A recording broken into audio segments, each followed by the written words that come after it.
हाय friends, Vasani sir chemistry YouTube channel में हूँ दीपक वसाणी आप सबनु हार्दिक स्वागत करूँ छूँ।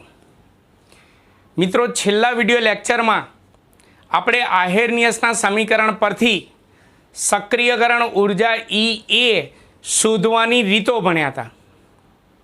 आजना विडियो लेक्चर में आपणे बे पदों आलेख साथे योग्य उदाहरण द्वारा भणीशुं। एक सक्रियकृत संकीर्ण अने बीजू सक्रियकरण ऊर्जा। આપણે યોગ્ય ઉદાહરણ દ્વારા સમજાવવાનું છે, તો એના માટે સૌથી પહેલા તો એક સાદી રાસાયણિક પ્રક્રિયાનો આપણે ઉપયોગ કરીશું।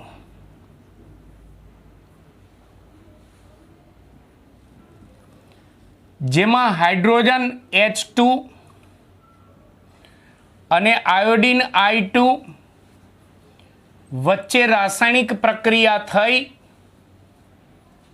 અને નિપજ 2HI હાઇડ્રોજન આયોડાઇડ બને છે।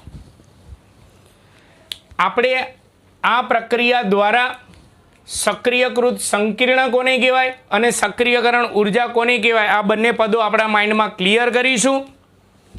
ઉપરાંત આ થિયરી પૂરી થાય એટલે આના પરથી હું JEE નીટ લેવલના MCQ પણ આલેખ દ્વારા સમજાવવાનું છું, જે આપણી NCERT ની બુકમાં નથી। આ થિયરી પરથી એના MCQ પૂછી શકે। તો મિત્રો, એના માટે મારા વિડીયો લેક્ચરને છેક એન્ડ સુધી જોવાનું ભૂલતા નહીં। છેલ્લે મારો વિડીયો કેવો લાગ્યો તેના વિશે તમે જરૂરથી કમેન્ટ કરજો। મારા વિડીયોને લાઇક અને સબસ્ક્રાઇબ કરવાનું ભૂલતા નહીં। ચાલો આપણે આ ઉદાહરણ દ્વારા સક્રિયકૃત સંકીર્ણ અને સક્રિયકરણ ઊર્જા વિશે સમજીએ।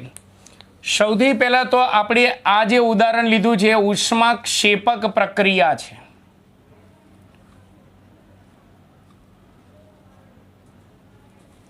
આ પ્રક્રિયા ઉષ્માક્ષેપક છે।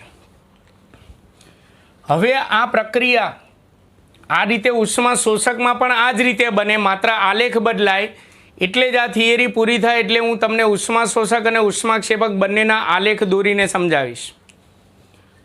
कोईपण रासायनिक प्रक्रिया होय तो आ प्रक्रिया जनरली केवी रीते थाय, तो अहींया आ प्रक्रिया में सौथी पहला H2 अने I2 आ बे प्रक्रियकना अणुओ जे छे ए धीमे धीमे नजीक आवशे नजीक आवशे नजीक आवशे नजीक आवशे अने बंने वच्चे सफल संघात थशे, फलदायी संघात थशे। संघात एटले अथड़ामण थशे।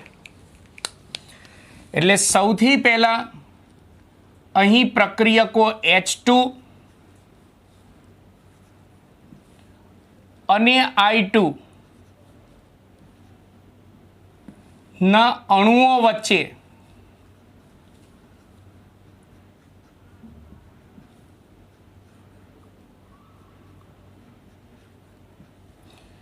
ફળદાયી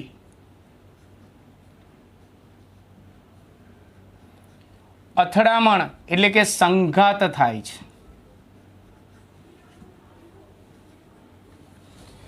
સંઘાત થાય, અથડામણ થાય એટલે સીધે સીધી નિપજ નહીં બની જાય, પણ જેવા એ બે અણુઓ વચ્ચે ફળદાયી અથડામણ થાય એટલે તરત જ ક્ષણિક મધ્યવર્તી નિપજ બનશે। અલ્પજીવી હશે, તે એકદમ ક્ષણવાર માટે बनसे। એટલે હું અહીંયા લખું છું અલ્પજીવી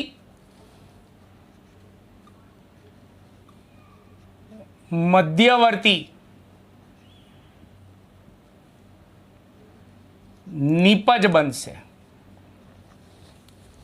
એકદમ ક્ષણવાર માટે બનશે। કેમ? કારણ કે આ જે નિપજ બને છે તે નિપજ ખૂબ જ અસ્થાયી હોય।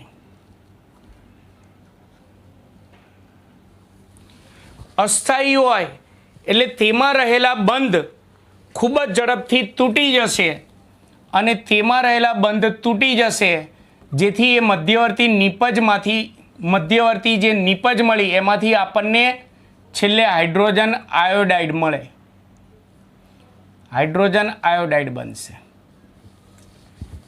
જેમ કે ચલો આને આપણે બંધ દ્વારા સમજીએ।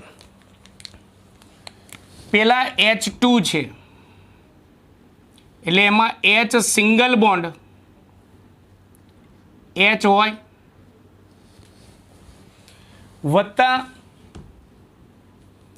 I2 ના અણુ છે, I2 છે તો એમાં I સિંગલ બોન્ડ I હોય, એમાંથી સીધો HI નહીં મળે. પહેલાં આ બંને પ્રક્રિયકના અણુઓ ધીમે ધીમે નજીક આવશે, બંને વચ્ચે ફળદાયી સંઘાત થઈ મધ્યવર્તી નિપજ બનશે, અલ્પજીવી હશે. I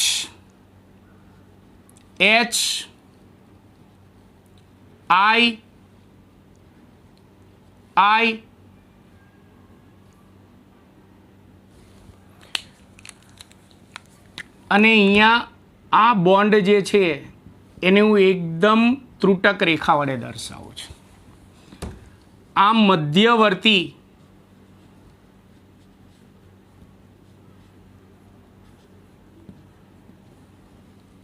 નિપજ મળી.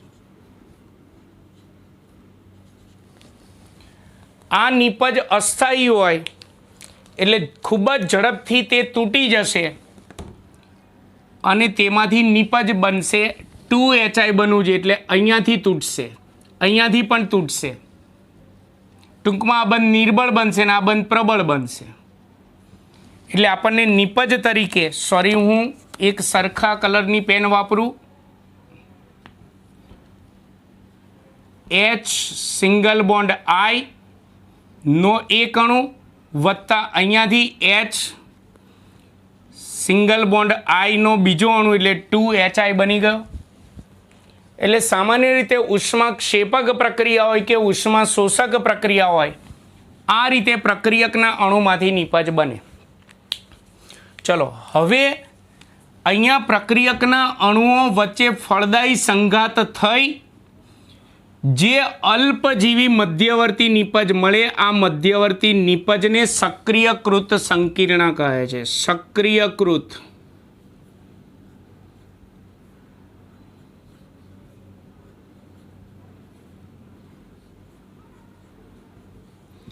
સંકીર્ણ કહે છે. જે અસ્થાયી હોવાથી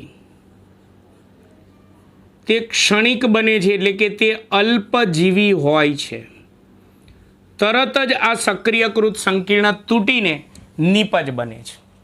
એટલે પહેલું પદ ક્લિયર થઈ ગયું. સક્રિયકૃત સંકીર્ણ એની વ્યાખ્યા બનાવી હોય તો આ રીતે બનશે: પ્રક્રિયકના અણુઓ વચ્ચે ફળદાયી સંઘાત થવાથી મળતી અલ્પજીવી મધ્યવર્તી નિપજને સક્રિયકૃત સંકીર્ણ કહે છે. ચલો હવે સક્રિયકરણ ઉર્જા કોને કહેવાય? હજી આપણી થિયરી શરૂ છે.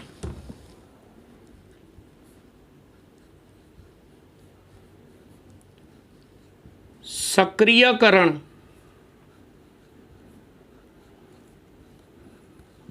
ઉર્જા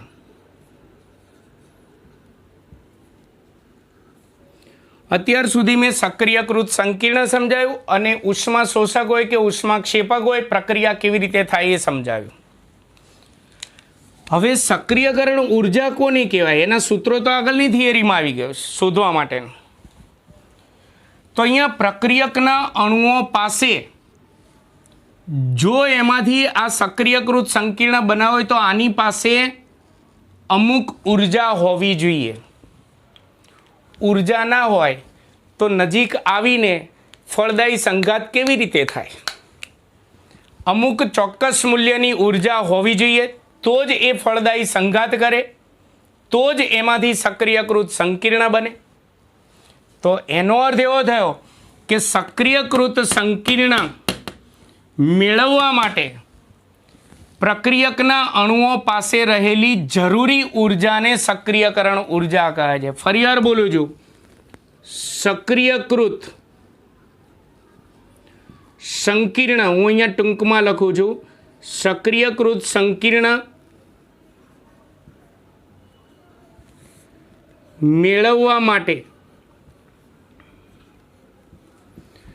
પ્રક્રિયકો પાસે રહેલી જરૂરી ઉર્જાને પ્રક્રિયકો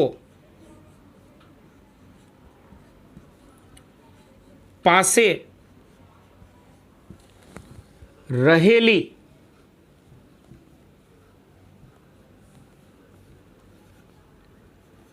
જરૂરી ઉર્જાને સક્રિયકરણ ઉર્જા કહે છે. તેને સંજ્ઞામાં આગળની થિયરી જ આવી ગઈ, E A વડે દર્શાવવામાં આવે છે. તેનો એકમ આમ જનરલી ઉર્જા છે તે ઘણા બધા એકમ થાય, પણ જનરલી આપણે દાખલામાં સક્રિયકરણ ઉર્જા એ શોધવાના દાખલામાં આપણે આગળના થિયરીમાં ભણી ગયા જૂલ પ્રતિમોલ. જૂલ પ્રતિમોલ એટલે કે જૂલ ઇન્ટુ મોલ ઇન્વર્સ છે. ચલો આપણે અહીંયા કીધું કે આ મધ્યવર્તી નિપજ મેળવવા માટે પ્રક્રિયકો પાસે રહેલી જરૂરી ઉર્જાને સક્રિયકરણ ઉર્જા કહેવાય. એને આપણે આલેખ દ્વારા સમજાવીએ કે સક્રિયકરણ ઉર્જાને આલેખ દ્વારા સમજીશું. સોરી,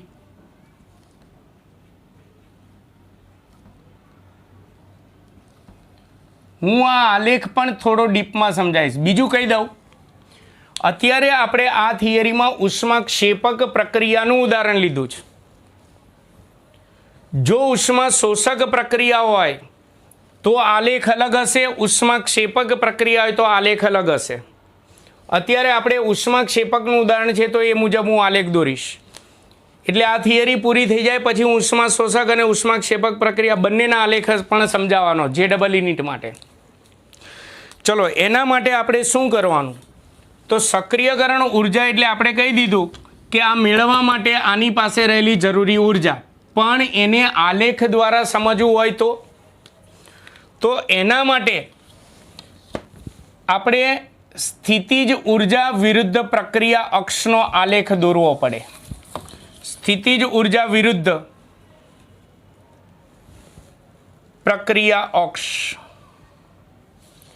પ્રક્રિયા અક્ષ ઉપરથી આપણે પ્રક્રિયા કેટલા અંશે આગળ વધી, પ્રક્રિયા દરમિયાન ઉર્જા ઉત્પન્ન થાય છે કે ઉષ્માનું શોષણ થાય છે, એ ઉર્જાનો ફેરફાર એ બધું જાણી શકીએ. એટલે આપણે સક્રિયકરણ ઉર્જાને આલેખ દ્વારા સમજવું હોય તો આપણે y અક્ષ પર સ્થિતિજ ઉર્જા લેવાની અને x અક્ષ પર પ્રક્રિયા અક્ષ. આ પ્રક્રિયા અક્ષ જે છે એના પરથી આપણે પ્રક્રિયા દરમિયાન થતો ઉર્જાનો ફેરફાર પણ જાણી શકીશું. એટલે કે ઉષ્માક્ષેપક પ્રક્રિયા હોય તો ઉત્પન્ન થતી ઉષ્માનું મૂલ્ય અને ઉષ્મા શોષક પ્રક્રિયા હોય તો શોષાતી ઉષ્માનું મૂલ્ય આપણે જાણી શકીએ.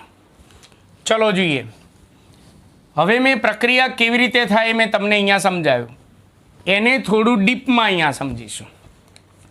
ચલો આપણી પાસે પ્રક્રિયકો પહેલાં છે H2 અને I2. ધારી લો કે H2 અને I2ની સ્થિતિજ ઉર્જા આટલી છે. H2 પ્લસ I2 આ એની પ્રારંભિક સ્થિતિજ ઉર્જા એ અહીંયાથી આપણે મેળવી શકીએ. ચલો હવે પ્રક્રિયા કેવી રીતે થાય એ અહીંયા સમજાય અને થોડું ડીપમાં. હવે ધીમે ધીમે પ્રક્રિયક H2 અને I2ના અણુઓ ધીમે શરૂઆતમાં નજીક આવતા જશે અને નજીક આવતા જાય ને તેમ તેની સ્થિતિજ ઉર્જા વધતી જશે. જોજો, કોઈ પણ પ્રક્રિયા હોય, પ્રક્રિયકના અણુઓ ધીમે નજીક આવે તેમ તેની સ્થિતિજ ઉર્જા ધીમે ધીમે વધતી જાય.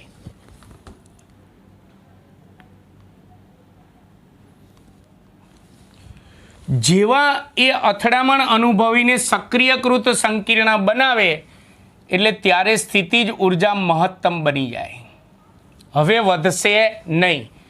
મહત્તમ બની એટલે સમજી લેવાનું કે અહીંયા સક્રિયકૃત સંકીર્ણ બની ગયું. HHII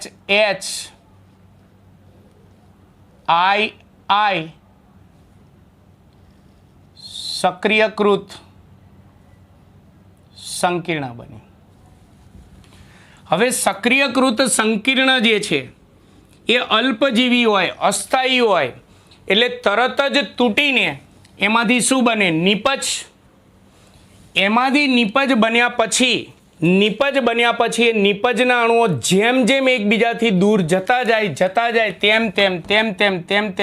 તેમ સ્થિતિજ ઉર્જા ઘટતી જશે. એટલે સક્રિયકૃત સંકીર્ણમાંથી નિપજ બને ત્યારે પાછી સ્થિતિજ ઉર્જા શું થશે? ઘટતી જશે. ધારો કે અહીંયા નિપજ બની જાય છે તો અહીંયા નિપજની સ્થિતિજ ઉર્જા આપણે માપવી હોય, પ્રક્રિયકની સ્થિતિજ ઉર્જા અહીંયા મળશે, અને નિપજની સ્થિતિજ ઉર્જા માપવી હોય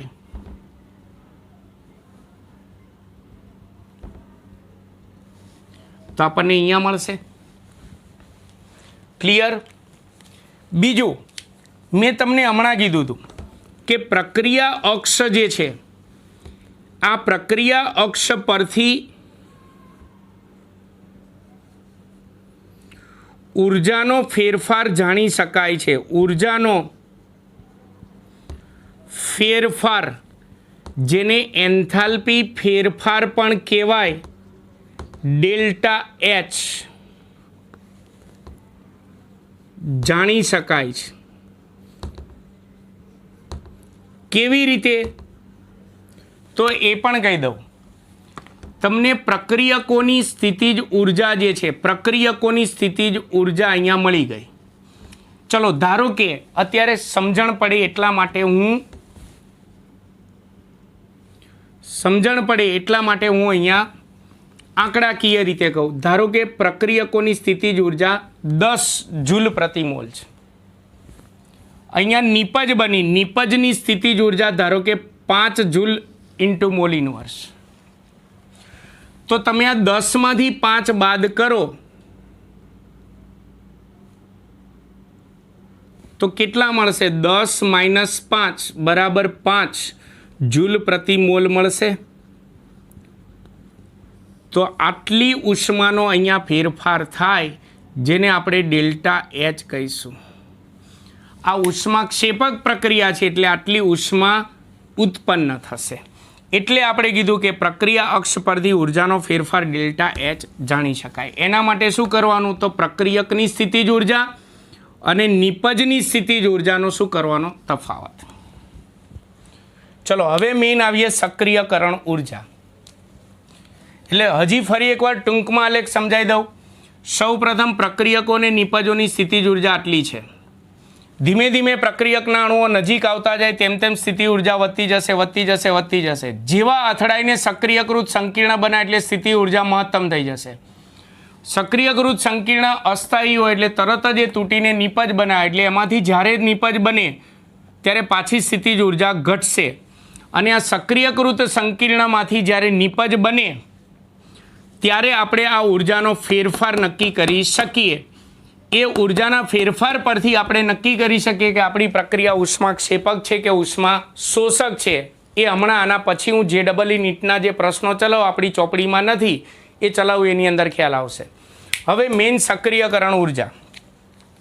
તો જો આપણે કીધું પ્રક્રિયકમાંથી સક્રિયકૃત સંકીર્ણ મેળવવા માટે પ્રક્રિયકો પાસે રહેલી જરૂરી ઉર્જાને સક્રિયકરણ ઉર્જા કહેવાય. પણ એ જરૂરી ઉર્જા આલેખમાં દર્શાવી હોય તો એના માટે આપણે આ સક્રિયકૃત સંકીર્ણ જે છે એની સ્થિતિ ઉર્જા તમારે માપવી હોય તો અહીંયા મળી જાય. તો આ સક્રિયકૃત સંકીર્ણની સ્થિતિ ઉર્જા જે અહીંયા મળે અને પ્રક્રિયકની સ્થિતિજ ઉર્જા જે અહીંયા મળે, આમાંથી આ બાદ કરો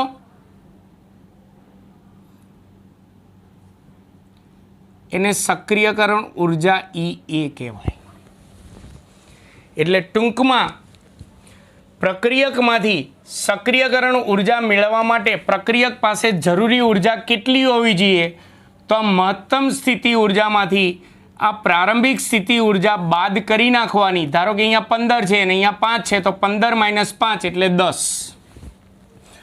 તો આ સક્રિયકૃત સંકીર્ણ મેળવવા માટે પ્રક્રિયક પાસે રહેલી જરૂરી ઉર્જા એટલે આટલો તફાવત, આ તફાવતને કહેવાશે સક્રિયકરણ ઉર્જા કહેવાશે.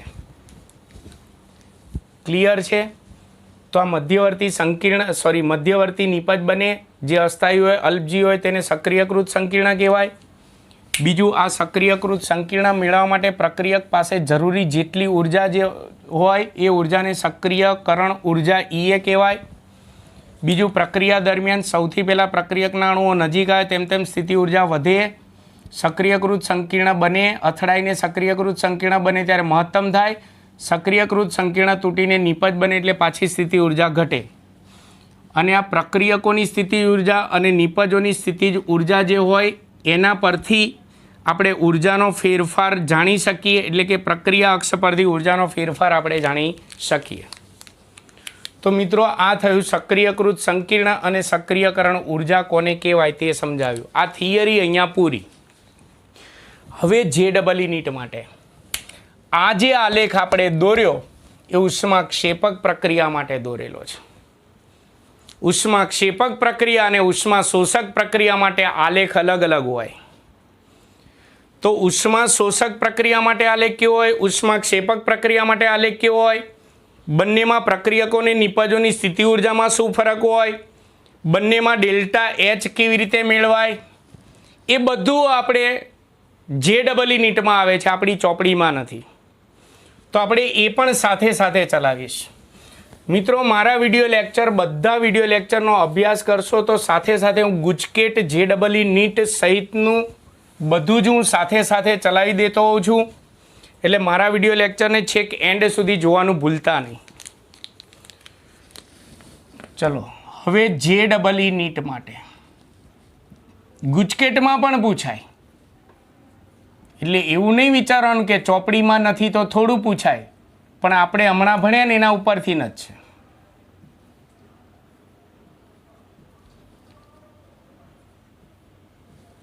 ગુજકેટ માટે IMP આમાંથી MCQ પૂછાય, પણ આપણે આલેખ દ્વારા બધું પહેલાં સમજીએ, પછી આપણે MCQ માટેના જરૂરી મુદ્દા લખીશું. ચલો, બે ભાગમાં આપણે ભણીશું. એક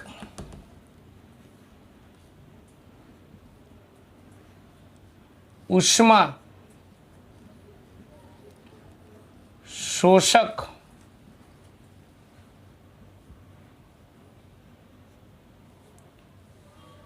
પ્રક્રિયા માટે સક્રિયકરણ ઉર્જા અને ઉર્જાનો ફેરફાર, અને બે ઉષ્માક્ષેપક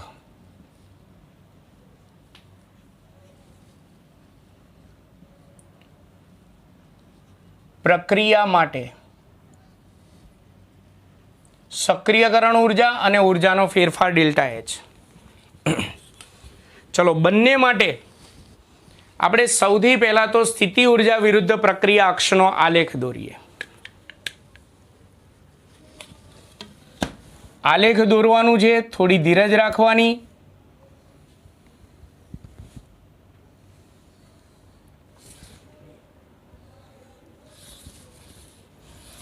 પછી આલેખ પરથી હું MCQ માટે નીચે કેટલીક માહિતી લખું. MCQ માટે તમારે ખાસ મોઢે કરવાની.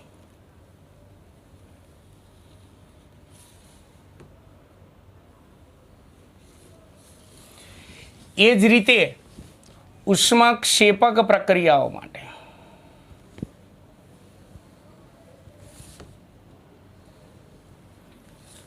હું તમને આ બધી માહિતી મારા પેમ્ફલેટમાં પણ હું આપી દઈશ, આ જ રીતે આલેખ દોરીને. એટલે જે વિદ્યાર્થી મારું પેમ્ફલેટ આખું મોઢે કરશે એને ગુજકેટ JEE નીટ સહિત બધું આવી જશે. થોડી ત્રાસી હોય તો સમજી લેજો, આ બધું સીધું જ છે. ચલો, બંને પ્રક્રિયાઓ માટે પહેલાં તો આપણે એક ઉષ્મા શોષક પ્રક્રિયા ધારી લઈએ કે જેમાં પ્રક્રિયક A2 + B2 છે અને એમાંથી નિપજ બને છે 2AB। એ જ રીતે ઉષ્માક્ષેપક પ્રક્રિયા આપણે પહેલાં તો ધારી લઈએ, જેમાં પ્રક્રિયક X2 અને Y2 છે, એમાંથી બને છે 2XY।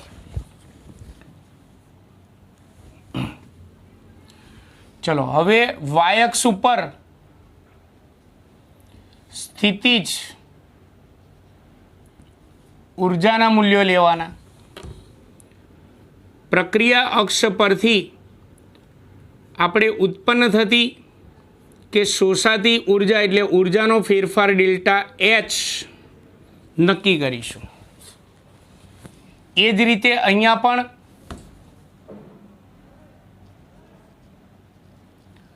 સ્થિતિજ ઉર્જા વિરુદ્ધ પ્રક્રિયા અક્ષનો આલેખ દોરીશું। ચલો બંનેમાં ડિફરન્સ શું? તો આગળની થિયરીમાં પહેલાં આપણે ઉષ્માક્ષેપક પ્રક્રિયા ભણ્યા હતા, એટલે આપણે ઉષ્માક્ષેપક પ્રક્રિયાથી શરૂઆત કરીએ। ચલો એમાં ધારી લો કે પ્રક્રિયકોની શરૂઆતની સ્થિતિજ ઉર્જા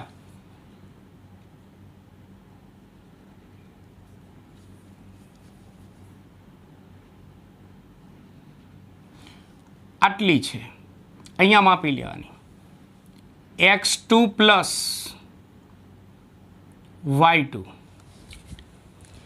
ચલો અહીંયા ધારો કે પ્રક્રિયકો A2 અને B2ની સ્થિતિજ ઉર્જા જે છે એ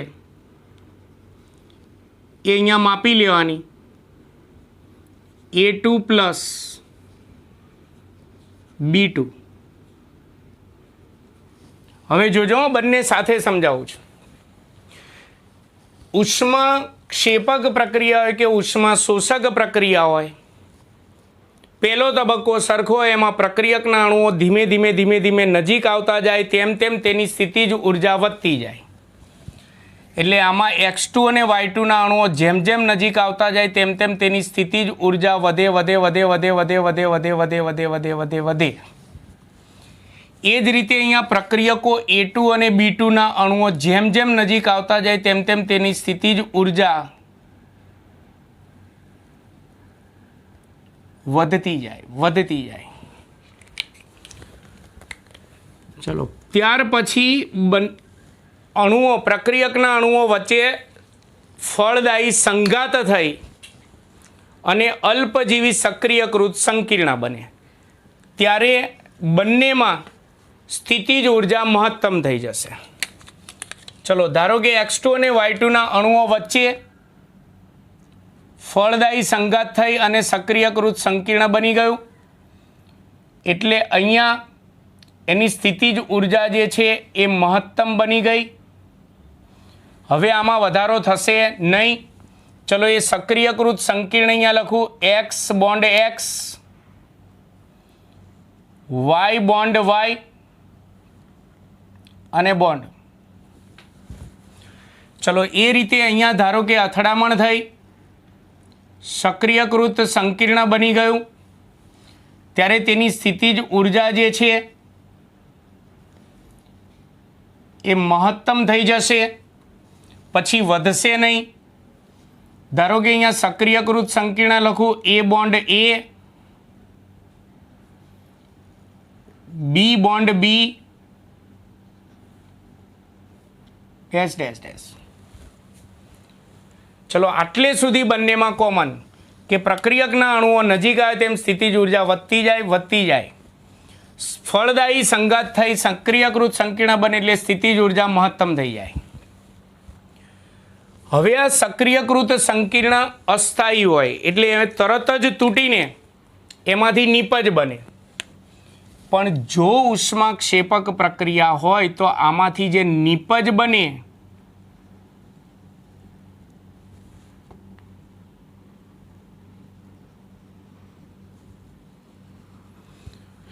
એ નિપજની સ્થિતિજ ઉર્જા પહેલાં તો માપવી હોય તો અહીંયાથી આપણે માપી શકીએ.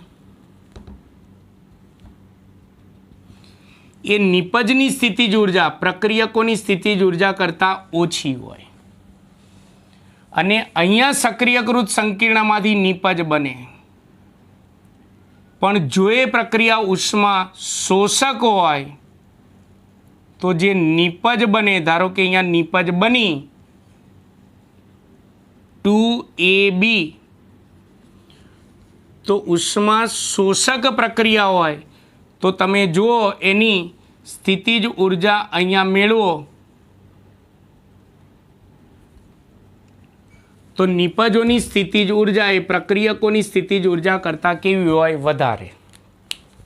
આટલો ડિફરન્ટ. તો MCQ માટે પહેલો MCQ યાદ રાખજો, નંબર 1. ઉષ્મા શોષક પ્રક્રિયાઓ માટે નિપજોની સ્થિતિજ ઉર્જા એ પ્રક્રિયકોની સ્થિતિજ ઉર્જા કરતાં વધારે હોય. એટલે પહેલો MCQ માટે નિપજોની સ્થિતિજ ઉર્જા અથવા સ્થિતિ ઉર્જા વધારે હોય એટલે ગ્રેટર ધેન પ્રક્રિયકોની સ્થિતિ ઉર્જા. પ્રક્રિયકોની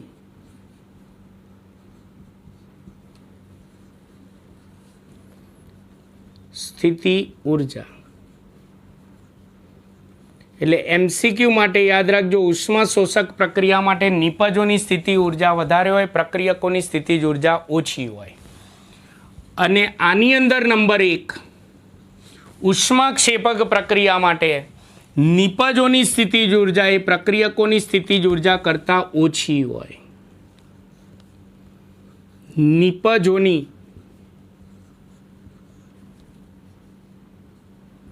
સ્થિતિજ ઉર્જા પણ લખાય અને સ્થિતિ ઉર્જા પણ લખાય. સ્થિતિ ઉર્જા ઓછી હોય કોના કરતાં? તો પ્રક્રિયકોની.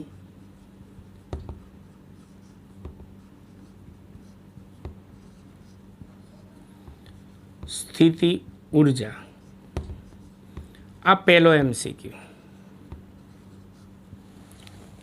ચલો ત્યાર પછી બીજો MCQ, સક્રિયકરણ ઉર્જા E. ધારો કે A2 અને B2 માંથી AB બને છે તો સક્રિયકરણ ઉર્જા E આપણે કોને કહ્યું હતું? મારે A2 અને B2 ની સક્રિયકરણ ઉર્જા E લખવી છે. તો આગળની થિયરીમાં આપણે ભણ્યા હતા કે મહત્તમ સ્થિતિજ ઉર્જામાંથી આ એની લઘુત્તમ સ્થિતિજ ઉર્જા બાદ કરવાની એટલે આપણને મળશે પ્રક્રિયકોની સક્રિયકરણ ઉર્જા. A2 અને B2ની સક્રિયકરણ ઉર્જા મળશે, જેને આપણે અહીંયા આ પ્રશ્નમાં EA કહીશું. ધારો કે પ્રતિગામી દિશામાં પ્રક્રિયાને વિચારો, AB માંથી 2AB માંથી A2 અને B2 બને છે. આમ તો 2AB જે નિપજ મળી એની સક્રિયકરણ ઉર્જા કેટલી હોય? તો મહત્તમ સ્થિતિજ ઉર્જામાંથી તેની લઘુત્તમ સ્થિતિ ઉર્જા એટલે આમાંથી આ બાદ કરવાનું એટલે આપણને ABની સક્રિયકરણ ઉર્જા મળે, જેને EA' કહીશું. ક્લિયર? ચલો એ રીતે આમ પ્રક્રિયા વિચારો તો પ્રક્રિયકો X2 અને Y2ની સક્રિયકરણ ઉર્જાનું મૂલ્ય કેટલું હોય? તો મહત્તમ સ્થિતિ ઉર્જામાંથી એની લઘુત્તમ સ્થિતિ ઉર્જા બાદ કરવાના. આમાંથી આ બાદ કરવાનું મૂલ્ય એટલે આપણને પ્રક્રિયકોની સક્રિયકરણ ઉર્જા EA મળશે.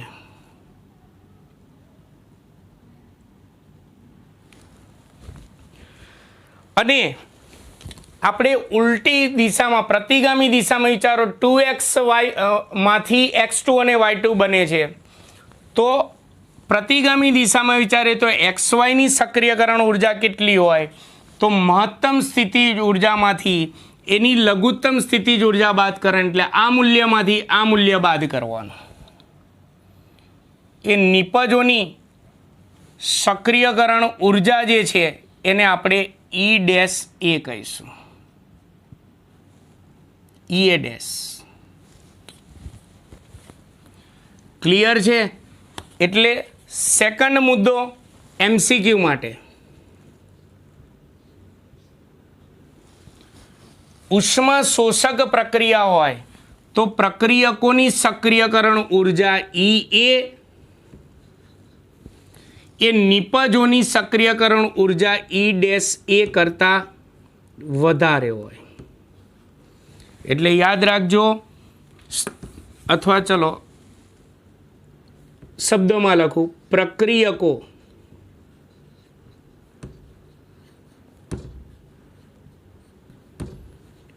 ની સક્રિયકરણ ઉર્જા વધારે હોય અને નિપજોની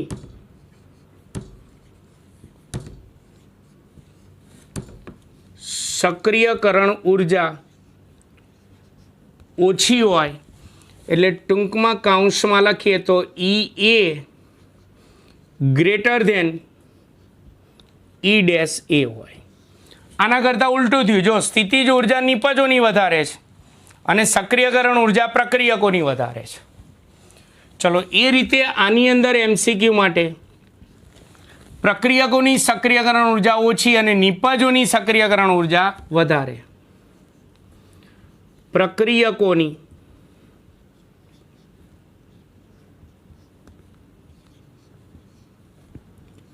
સક્રિયકરણ ઉર્જા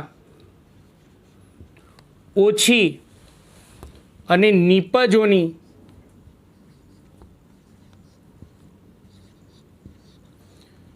સક્રિયકરણ ઉર્જા વધારે. એટલે કૌંસમાં લખું તો આમાં EA લેસ ધેન E'. ટૂંકમાં આમાં પણ શું થયું? આના કરતાં ઉલટું થયું. આમાં નિપજોની સ્થિતિજ ઉર્જા ઓછી હોય, આની અંદર નિપજોની સક્રિયકરણ ઉર્જા વધારે હોય. એટલે સ્થિતિજ ઉર્જા વધારે કોની? તો નિપજોની. આમાં સ્થિતિજ ઉર્જા વધારે કોની? પ્રક્રિયકોની. અને સક્રિયકરણ ઉર્જાની વાત કરીએ તો આમાં પ્રક્રિયકોની સક્રિયકરણ ઉર્જા વધારે અને આમાં નિપજોની સક્રિયકરણ ઉર્જા વધારે. હવે ઉર્જાનો ફેરફાર ડેલ્ટા H, એન્થાલ્પી ફેરફાર, ઉર્જાનો ફેરફાર પણ કહેવાય અથવા એન્થાલ્પી ફેરફાર પણ કહેવાય. ત્રીજો વિકલ્પ, ઉર્જાનો ફેરફાર અથવા એન્થાલ્પી ફેરફાર ડેલ્ટા H શોધવો હોય તો EA માંથી એનું ફિક્સ સૂત્ર છે E' શોધવા. એટલે આપણે આલેખમાં દર્શાવવું હોય તો આ ઉર્જા અને આ ઉર્જાનો તફાવત, એટલે આપણને અહીંયા ડેલ્ટા Hનું મૂલ્ય મળે. એ બાદબાકી કરો ત્યારે, અને અહીંયા આ ઉર્જામાંથી આ ઉર્જા બાદ કરો એટલે આ મૂલ્ય પરથી, આ તફાવત પરથી આપણને ડેલ્ટા H મળે. જોજો હવે નંબર 3 ઉષ્માગતિશાસ્ત્રને પણ યાદ કરીશું. ડેલ્ટા H ઉર્જાનો ફેરફાર શોધવો હોય તો ફિક્સ જ સૂત્ર છે, પ્રક્રિયકોની સક્રિયકરણ ઉર્જા માઇનસ નિપજોની સક્રિયકરણ ઉર્જા. આ સૂત્ર તો ફિક્સ જ છે, પણ હવે સમજો કે આમાં પ્રક્રિયકોની સક્રિયકરણ ઉર્જા EA મોટી છે અને નિપજોની સક્રિયકરણ ઉર્જા E' નાની છે. તો મોટામાંથી નાનું બાદ કરો તો ડેલ્ટા H કેવો મળશે? ધન. ડેલ્ટા Hનું મૂલ્ય અહીંયા કેવું મળશે? ધન. આમાંથી આ બાદ કરશો, મોટામાંથી નાનું બાદ કરો, એટલે માટે ઉષ્મા શોષક પ્રક્રિયા માટે ડેલ્ટા H ધન મળે, ધન હોય. કેમ? ખાસ ધ્યાન રાખજો, આનો ઉપયોગ કરજો. મોટામાંથી નાનું બાદ કર્યું એટલે ધન મળ્યું. એ રીતે અહીંયા EA માંથી E' બાદ કરો, પણ અહીંયા EA નાનો છે અને E' મોટો છે. નાનામાંથી મોટી સંખ્યા બાદ કરો તો માટે ડેલ્ટા H ઋણ મળશે. એટલે આમાં નાનામાંથી મોટું બાદ કરવાનું છે, એટલે ડેલ્ટા H કેવો મળશે? ઋણ. તો મિત્રો ઉષ્માગતિશાસ્ત્રને યાદ કરો. ઉષ્માગતિશાસ્ત્ર ભણી ગયા છે. ઉષ્મા શોષક પ્રક્રિયા માટે ડેલ્ટા એચનું મૂલ્ય ધન લેવામાં આવે છે અને ઉષ્મા ક્ષેપક પ્રક્રિયા માટે ડેલ્ટા એચનું મૂલ્ય ઋણ લેવામાં આવે છે. એવું ભણી ગયા છે. શા માટે? ખબર પડી ગઈ. તો એમાંય ખાસ કરીને આ બે મુદ્દામાં કન્ફ્યુઝન ના થાય. સ્થિતિ ઉર્જા કોની વધારે કોની ઓછી એ યાદ રાખવાનું, અને એના કરતાં ઉલટું સક્રિયકરણ ઉર્જા એના કરતાં ઉલટું આવશે. અને આમાં ડેલ્ટા એચ હંમેશા ધન મળે, આમાં ડેલ્ટા એચ ઋણ મળે. કેમ? તો એનું કારણ અહીંયા મેં સમજાવ્યું છે. તો આ 3 અને આ 6 MCQ જે છે તમારે ગુજકેટ JEE નીટ માટે યાદ રાખવાના. તમે ચોપડીમાં જોશો તો તમને આ બંને આલેખ દ્વારા સમજાવેલું હશે નહીં. ટૂંકમાં મેં પ્રક્રિયા દરમિયાન થતો ઉર્જાનો ફેરફાર સમજાય, એના ઉપરથી ઉષ્મા શોષક અને ઉષ્માક્ષેપક પ્રક્રિયા સમજાવી. આશા રાખું છું કે આ લેક્ચરમાં મેં 3 વસ્તુ સમજાવી. 1 સક્રિયકૃત સંકીર્ણ, 2 સક્રિયકરણ ઉર્જા અને 3 પ્રક્રિયા દરમિયાન થતો ઉર્જાનો ફેરફાર એટલે કે ઉષ્મા શોષક અને ઉષ્માક્ષેપક પ્રક્રિયાઓ સમજાય. તેમાં તમને બધાને માઇન્ડમાં ક્લિયર થઈ ગયું હશે. મિત્રો સાચું કહેજો, મારો વિડીયો તમને કેવો લાગ્યો એના વિશે તમે જરૂરથી કમેન્ટ કરજો. મારા વિડીયોને લાઇક અને સબસ્ક્રાઈબ કરવાનું ભૂલાય નહીં. નમસ્કાર.